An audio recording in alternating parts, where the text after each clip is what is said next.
Comedy ಅಥವಾ ಹಾಸ್ಯ ಅಂದ್ರೆ ಯಾರಿಗೆ ತಾನೇ ಖುಷಿ ಆಗಲ್ಲ ಹೇಳಿ.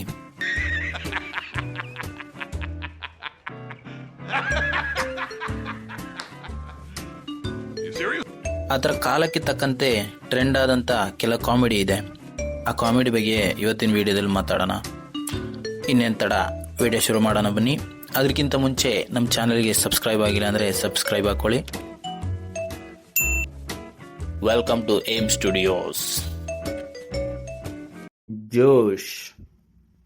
ಅದೇ ಬ್ಯಾಟ್ಸ್ಮನ್ 4 ಹೊಡೆದಾಗ ಅದಕ್ಕೆ ಜನ ಹೆಂಗ್ ರಿಯಾಕ್ಟ್ ಮಾಡ್ತಾರೆ? ಅದು ಫಿಟ್ಸ್ ಬಂದಾಗ. ನಾನು ಕೇಳಿದ್ 4 ಹೊಡೆದಾಗ ಹಿಂಗೆ 4 ಸಲನ ಸರ್.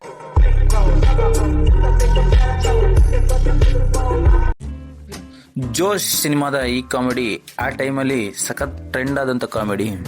ಶರಣ್ ರವರ ಆ್ಯಕ್ಟಿಂಗ್ ಅಂತೂ ನೆಕ್ಸ್ಟ್ ಲೆವೆಲ್ ಆಗಿತ್ತು. ತುಂಬ ಫೇಮಸ್ ಆದಂಥ ಕಾಮಿಡಿ ಕೂಡ ಇದು. ಗಡಿಬಿಡಿ ಅಳಿಯ.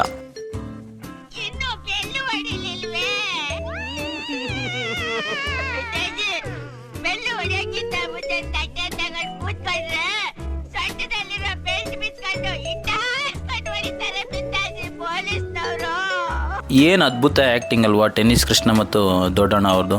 ಈ ಕಾಮಿಡಿ ನೋಡಿದ್ರೆ ಸಾಕು ನಕ್ಕು ನಕ್ಕು ಸುಸ್ತಾಗ್ಬಿಡ್ತೀವಿ. 90s ಸಖತ್ ಹೆಸರು ಮಾಡಿದಂಥ ಕಾಮಿಡಿ ಇದಾಗಿತ್ತು. ರಾಮಕೃಷ್ಣ. ನನಗೆ ಮದುವೆ ಮಾಡ್ಲಿಲ್ಲ ಅಂದ್ರೆ ನಿನ್ನೆ ಆಗೋದು. ಏನಬಾದು ನಿನ್ನೆ ಆಗೋದು ಅಂತ ಏನೇನು ಅಂತವನೇ? ನಿನ್ನ ಮಗ ನನ್ನ ಮದ್ವೆ ಆಗ್ತಾನಂತೆ. ನಿನ್ನೆ ಮದುವೆ ಮಾಡ್ಕೊತಾರಂತ ಬೇವರ್ಸಿ ನನ್ ಮಗನ್ ತಗೊಂಬಂದು. ಯಾಕೆ ನೀನ್ ಮಾತ್ರ ನಮ್ಮ ಅಮ್ಮನ್ ಮದ್ವೆ ಆಗ್ಬೋದು, ನಾನ್ ನಿಮ್ಮ ಅಮ್ಮನ್ ಮದ್ವೆ ಆಗ್ಬಾರ್ದಾ? ಬೆಟ್ ತಗೊಂಡು ನೋಡ್ಬಿಡ್ತೀನಿ ನನ್ ಮಗನೇ. ಅಲ್ಲೇ ಈ ಕಾಮಿಡಿ ಬಗ್ಗೆ ಕೇಳದೇ ಇರೋರು ಸ್ವಲ್ಪ ಕಡಿಮೆ ಅಂತ ಕಾಣುತ್ತೆ. ಎಲ್ಲರೂ ಕೇಳಿರ್ತೀರ. ಈ ಸಿನಿಮಾದ ಕಾಮಿಡಿಯಿಂದನೇ ಆ ಸಿನಿಮಾ ಒಂದು ದೊಡ್ಡ ಹೈಪ್ ಕ್ರಿಯೇಟ್ ಮಾಡಿತ್ತು ಅಂತಲೇ ಹೇಳ್ಬೋದು. ಒಂದು ಸೂಪರ್ ಆದಂಥ ಕಾಮಿಡಿ ಆಗಿತ್ತು ಆ ಟೈಮಲ್ಲಿ. ಕಾಂತಾರ. ನಿಮಗೂ ಕಾಡಲ್ಲಿ ಸಿಗೋ ಸೊಪ್ಪು ಬೇಕಾ?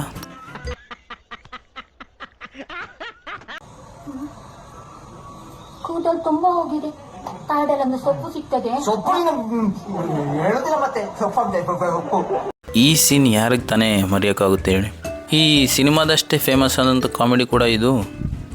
ಕತ್ತು ಟ್ರೆಂಡಿಂಗಲ್ಲಿದ್ದ ಕಾಮಿಡಿ ಕೂಡ ಇದು. ಸೊಪ್ಪೊಂದು ವಿಷಯನೇ ಅಲ್ವಾ? ನಾನು ಸುಳ್ಳು ಹೇಳುದಲ್ಲ, ಬೇಕಾದ್ರೆ ನೀವೇ ಹಾಕಿ ನೋಡಿ, ಕೂದಲು ಬರ್ತದೆ. ಈ ನಮ್ಮ ಪ್ರಯತ್ನ ನಿಮಗೆ ಇಷ್ಟ ಆದರೆ ಲೈಕ್ ಮತ್ತು ಶೇರ್ ಮಾಡೋದನ್ನು ಮರಿಬೇಡಿ. ದಯವಿಟ್ಟು ಲೈಕ್ ಮತ್ತು ಶೇರ್ ಮಾಡಿ.